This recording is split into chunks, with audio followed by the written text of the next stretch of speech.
I think one of the biggest things that just the college experience as a whole gives you is just exposure.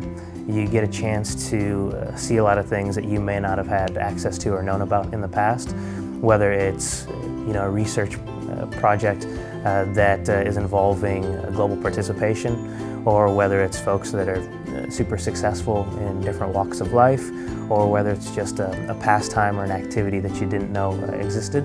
So I think it just helps support keeping an open mind. As a CLA student, I think you're just constantly challenged to figure it out and figure out how you're going to write your paper, figure out what your thesis is, figure out what subject you're going to get, what classes you need to take or want to take to get the major. And I'm just always needing to use that in my job daily.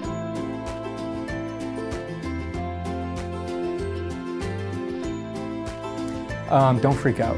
It's totally normal to be indecisive and to have a lot of different interests and to think you want to major in one thing, but then the next week you change your mind. It's completely normal. So don't have a panic attack and contemplate whether or not even being in school is the right thing. Just stick with it. Follow your interest, even if it's a ton of interest. Just pursue all of them and be confident that it's going to work out.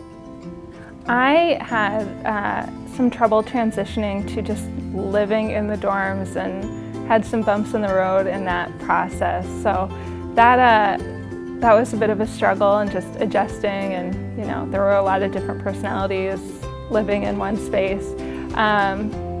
So I really just tried to stay focused on what I would have focused on anyway, being involved, my classes, friends, and just, tried to adjust as I kept doing what I was doing.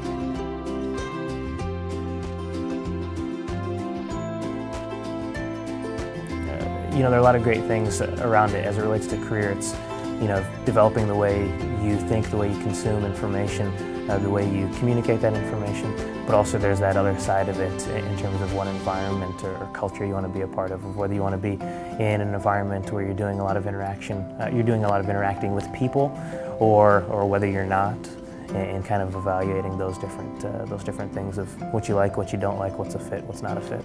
And I had recurring nightmares that I would wake up and all of a sudden I should be at a class and taking a test, and I'd never been to the classroom. I had no idea what was going to happen with the test, and that happened a lot, this nightmare. So I just took it as, maybe be really prepared. I was the person who was always finding the classroom before the first day of classes to make sure I knew where I was going. The nightmares have not necessarily stopped.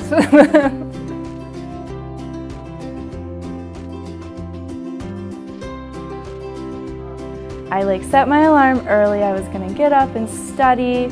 I'd done a lot of studying before, and then my roommate turned off my alarm.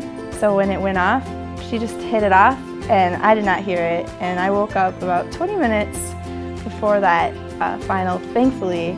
And because of all the studying I had done before, I felt fine. But I don't think there's anything like your very first final, freshman year, ever at the U, being rushed to get to. Didn't have time to eat breakfast or anything. So I vividly remember that and just being rather angry with my roommate, but it was all okay because I had studied in advance. Yeah, I would say being a CLA student, no matter what major you decide to pursue, there are core skills that you're going to be able to apply in a number of jobs and a number of industries. So for me, I ended up majoring in studies in cinema, media culture, and I wanted to be a screenwriter, and I'm now in advertising. But the core skills of writing skills, being able to be analytical, really a critical thinker, I think all those skills that I really developed over my 5 years at the U really still apply today.